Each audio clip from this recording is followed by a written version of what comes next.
বিশ্বনবী মুহাম্মদুর রাসূলুল্লাহ সাল্লাল্লাহু আলাইহি সাল্লামের একটি হাদিস, আল্লাহর নবী বললেন, কিয়ামতের ময়দানে আল্লাহ সুবহানাহু ওয়া তাআলা সর্বপ্রথম 3 শ্রেণীর মানুষ দিয়ে জাহান্নাম উদ্বোধন করবেন। জাহান্নাম উদ্বোধন করা হবে শহীদদের দিয়ে। চ্যানেল ঝাড়ফুঁক চিকিৎসা, সকল রোগের শিফা, কোরআনের শিফা। সাবস্ক্রাইব করুন এবং পাশে থাকুন। ধন্যবাদ।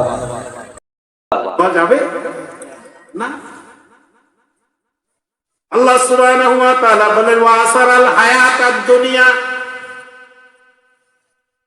1 নম্বর হলো তাগুত হবে, 2 নম্বর হলো যতগুলো কাজ করবে শুধু দুনিয়া পাওয়ার আশায়। ওয়া আসারাল হায়াতাদ দুনিয়া, শুধু দুনিয়ার জন্য করে। আল্লাহর নবী বললেন, আল্লাহ সুবহানাহু ওয়া তাআলা বললেন, ফা ইন্নাল জাহিমা হিয়াল মাওয়া, ওই লোকদের ঠিকানা হলো জাহান্নাম। বলেন নাউযুবিল্লাহ। বিশ্বনবী মুহাম্মদুর রাসূলুল্লাহ সাল্লাল্লাহু আলাইহি সাল্লামের একটি হাদিস, আল্লাহর নবী বললেন, কিয়ামতের ময়দানে আল্লাহ সুবহানাহু ওয়া তাআলা সর্বপ্রথম 3 শ্রেণীর মানুষ দিয়ে জাহান্নাম উদ্বোধন করবেন। জাহান্নাম উদ্বোধন করা হবে। জাহান্নাম যাদের দিয়ে উদ্বোধন করা হবে, আল্লাহর নবী মুহাম্মদ রাসূলুল্লাহ সাল্লাল্লাহু আলাইহি সাল্লাম বললেন, 3 শ্রেণীর মানুষ। সাহাবারা জিজ্ঞাসা করলেন, ইয়া রাসূলুল্লাহ, 3 শ্রেণীর মানুষ কে হবে?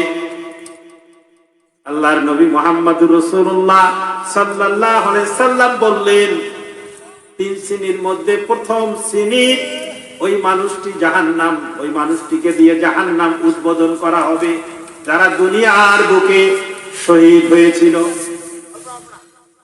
কি হয়েছিল? শহীদ। শহীদরা তো বিনা হিসাবে জান্নাতে যাওয়ার দাবিদার।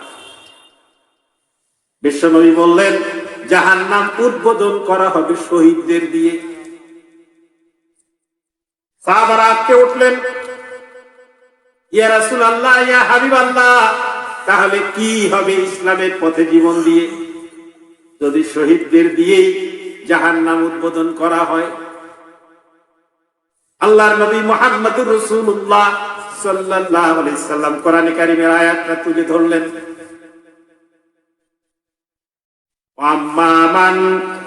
আম্মামান তাগা ওয়া আসারাল হায়াতাদ দুনিয়া। আল্লাহ সুবহানাহু ওয়া তাআলা বলছেন, যারা দুনিয়া পাওয়ার আশায় শহীদ হবে, আল্লাহ সুবহানাহু ওয়া তাআলা তাদের ঠিকানা জাহান্নাম করবেন। শহীদ যাবে জাহান্নামে। প্রথম উদ্বোধন করা হবে জাহান্নাম শহীদদের দ্বারা। আমাদের দুনিয়ায় এরকম শহীদ আছে না? শহীদ শাহাদাত বার্ষিকী পালন হয়। আল্লাহর নবী মুহাম্মদুর রাসূলুল্লাহ সাল্লাল্লাহু আলাইহি সাল্লাম বললেন, আল্লাহ সুবহানাহু ওয়া তাআলার কাঠগড়ায় দাঁড়িয়ে তাকে প্রশ্ন করা হবে। আল্লাহ বলবেন, তুমি সেই ব্যক্তিটি কি নও যেই ব্যক্তি দুনিয়ায় শহীদ হয়েছিলে? ব্যক্তি তার পরিচয় তুলে ধরবেন। আল্লাহ সুবহানাহু ওয়া তাআলা বলবেন, বান্দা, আমি তোমাকে একটা জীবন দিয়েছিলাম, জীবন দিয়ে কি করেছো আমার জন্য? ব্যক্তি বলবে, মহান রব, তোমার জন্যই তো সব করেছি। তোমার দ্বীনের পথে আমি শহীদ হয়েছি। রক্ত মাখা কাপড় নিয়ে আল্লাহর সামনে দাঁড়াবে। আল্লাহ সুবহানাহু ওয়া তাআলা বলেন, কাজ্জাবতা, মিথ্যা বলেছো। তুমি শহীদ হয়েছো বটে, কিন্তু তুমি দুনিয়া পাওয়ার আশায় শহীদ হয়েছো। তোমার মধ্যে লালন করেছিলে তুমি বড় লিডার হবে, বড় নেতা হবে, এই আশায় তুমি সেই পথে গমন করেছিলে। আল্লাহ সুবহানাহু ওয়া তাআলা বলবেন, বান্দা, দুনিয়ার জীবনে তোমার প্রাপ্য তুমি পেয়ে গেছো। তোমার শাহাদাত বার্ষিকী পালন হয়েছে। তোমার সেই মৃত্যু দিবসে তোমার নামে এই এই এই সেই করা হয়েছে। তোমার জন্য কালভার্ট হয়েছে, রাস্তা হয়েছে। তোমার জন্য স্মৃতিসৌধ হয়েছে। আল্লাহ সুবহানাহু ওয়া তাআলা বলবেন, বান্দা দুনিয়ার পাওনা তুমি দুনিয়ায় পেয়ে গেছো, এখন তোমার পাওয়ার কিছু নেই। আল্লাহ ফেরেশতাদের বলবেন, তার পিছনের চুল ধরে পা ধরে উপুড় করে জাহান্নামে নিক্ষেপ করো। বলেন নাউজুবিল্লাহ। শহীদ যাবে কোথায়? আল্লাহর নবী মুহাম্মদুর রাসূলুল্লাহ সাল্লাল্লাহু আলাইহি সাল্লাম বললেন, দুনিয়া পাওয়ার আশায় আমল করার কারণে আমল উল্লেখযোগ্য হওয়ার পরেও ওই ব্যক্তি জাহান্নামে যাবে। আশা ছিল দুনিয়া পাবে, আশা ছিল কি? দুনিয়া। আল্লাহর নবী মুহাম্মদুর রাসূলুল্লাহ সাল্লাল্লাহু আলাইহি সাল্লাম বললেন, দ্বিতীয় যে শ্রেণীর মানুষকে দিয়ে জাহান্নাম উদ্বোধন করা হবে, আল্লাহর নবী বললেন তারা হলো আলিম। কারা? নিজের কথা বলতে হচ্ছে। আলেমদেরকে দিয়ে আল্লাহ জাহান্নাম উদ্বোধন করবেন। বলবেন কেমন কথা? একটি হাদিস আর একটি হাদিসের ব্যাখ্যা। আল্লাহর নবী মুহাম্মদুর রাসূলুল্লাহ সাল্লাল্লাহু আলাইহি সাল্লাম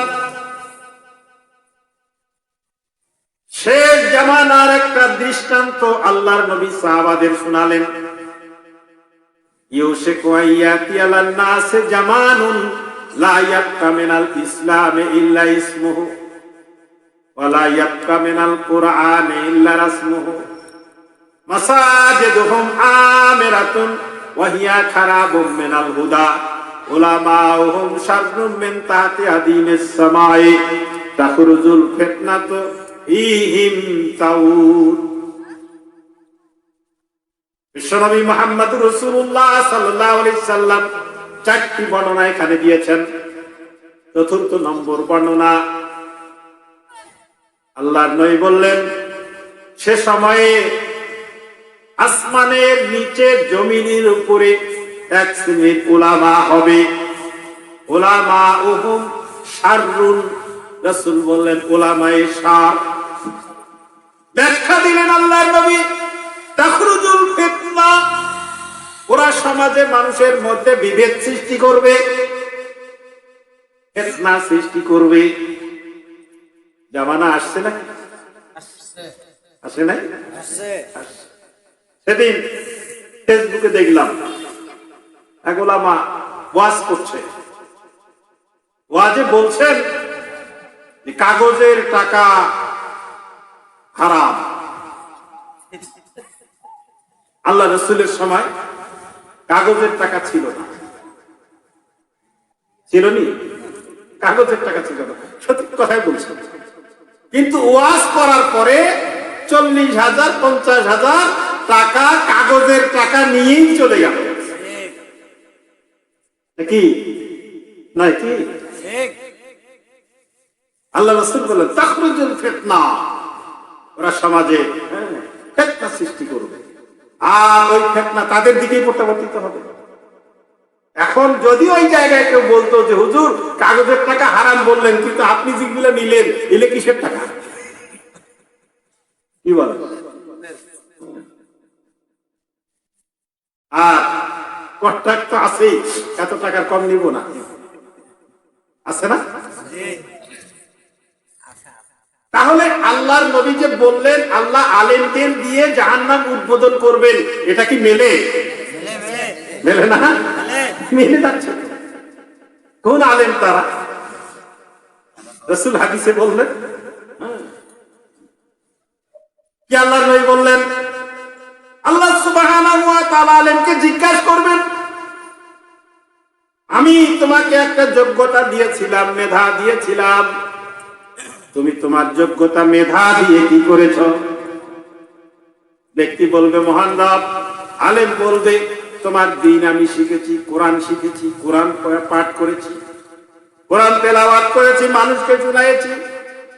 আল্লাহ সুবহানাহু ওয়া তাআলা বলবেন কাজ্জাবতা, তুমি মিথ্যা বলেছো, বরং তুমি কোরআন শিখেছো, আলেম হয়েছো তোমার জীবিকা নির্বাহের জন্য, টাকা কামাইয়ের জন্য, তোমার নাম বাড়াবার জন্য, সুনাম সুখ্যাতি অর্জনের জন্য। আল্লাহ সুবহানাহু ওয়া তাআলা বলবেন তা তোমার হয়ে গেছে। এই আমার কোরআন শিখে, রাসূলের হাদিস শিখে তুমি মানুষের কাছে বর্ণনা করে টাকা কামাই করেছ, সুনাম খ্যাতি অর্জন করেছ, মানুষ তোমাকে বড় আলেম বলে জানতো, তোমাকে বলা হয়েছে, তা বলা হয়েছে তুমি তুমি যেটা চেয়েছিলে বড় আলেম হওয়ার জন্য, বড় কি বলে আপনার মানুষ তোমার নাম বলবে, এটা তুমি চেয়েছিলে, এটা পেয়েছো। আল্লাহ বলবেন এখন পাওয়ার আর কিছু নেই। ফেরেশতাদের বলবেন পিছনের চুল ধরে পা ধরে উবুড় করে জাহান্নামে নিক্ষেপ করো। আলেম যাবে কোথায়? আল্লাহ সুবহানাহু ওয়া তাআলা কোরআনে বললেন, হাদিসে রাসূলে আল্লাহর নবী বলছেন, আম্মা মান তাগা ওয়া আসারাল হায়াতাদ দুনিয়া ফা ইন্নাল জাহিমা হিয়াল মাওয়া। আল্লাহ সুবহানাহু ওয়া তাআলা জাহান্নাম উদ্বোধন করবেন। তৃতীয় শ্রেণীর মানুষ, ওই ব্যক্তিকে আল্লাহ সুবহানাহু ওয়া তাআলা হাশরের ময়দানে ডাকবেন। আল্লাহ সুবহানাহু ওয়া তাআলা বলবেন, হে আমার বান্দা, আমি তোমাকে অনেক ধন সম্পদ দিয়েছিলাম। ধন সম্পদ কার দেওয়া? বলেন তো কার দেওয়া? আল্লাহ সুবহানাহু ওয়া তাআলা দেন। আল্লাহ জিজ্ঞাসা করবেন, অনেক সম্পদের মালিক বানাইছিলাম, তুমি আমার জন্য কি করেছ? ব্যক্তি বলবে, মহান রব, তোমার পথে আমি দান করেছি, তোমার ঘর মসজিদে দান করেছি, মাদ্রাসায় দান করেছি, এতিমখানা সহ মানব উন্নয়নের কাজে ব্যয় করেছি। আল্লাহ সুবহানাহু ওয়া তাআলা প্রতি উত্তর দেবেন, বান্দা তুমি মিথ্যা বলেছ। কাজ্জাবতা, হাদিসের ভাষা। আল্লাহর নবী বলেন, আল্লাহ সুবহানাহু ওয়া তাআলা বলবেন, বান্দা দান ঠিকই করেছিলে, কিন্তু তোমার নিয়াতটা ঠিক ছিল না। নিয়াত ছিল ওই এলাকায় দান করলে ওই এলাকার মানুষ আমাকে সম্মান করবে, দানবীর বলবে, বড় দানবীর হওয়ার আশায় তুমি দান করেছিলে, দুনিয়া পাওয়ার আশায় দান করেছিলে। আল্লাহ সুবহানাহু ওয়া তাআলা বলবেন, বান্দা তোমার পাওনা তুমি দুনিয়ায় পেয়ে গেছো, এখন তোমার পাওয়ার আর কিছু নেই। আল্লাহ সুবহানাহু ওয়া তাআলা ফেরেশতাদের আদেশ করবেন, যাও তার পিছনের চুল ধরে পা ধরে উবুড় করে জাহান্নামে নিক্ষেপ করো। বলেন নাউযুবিল্লাহ। সর্বপ্রথম তিন শ্রেণীর মানুষকে দিয়ে আল্লাহ জাহান্নাম উদ্বোধন করবেন। এই শ্রেণীর মধ্যে প্রথম হবে শহীদ, দ্বিতীয় হবে আলেম, তৃতীয় হলো দানবী। আল্লাহ সুবহানাহু ওয়া তাআলা কোরআন সে কথাটি বলছে, আম্মা মান তাগা ওয়া আসারাল হায়াতাদ দুনিয়া ফা ইন্নাল জাহিমা হিয়াল মাওয়া। দুইটি গুণ যদি থাকে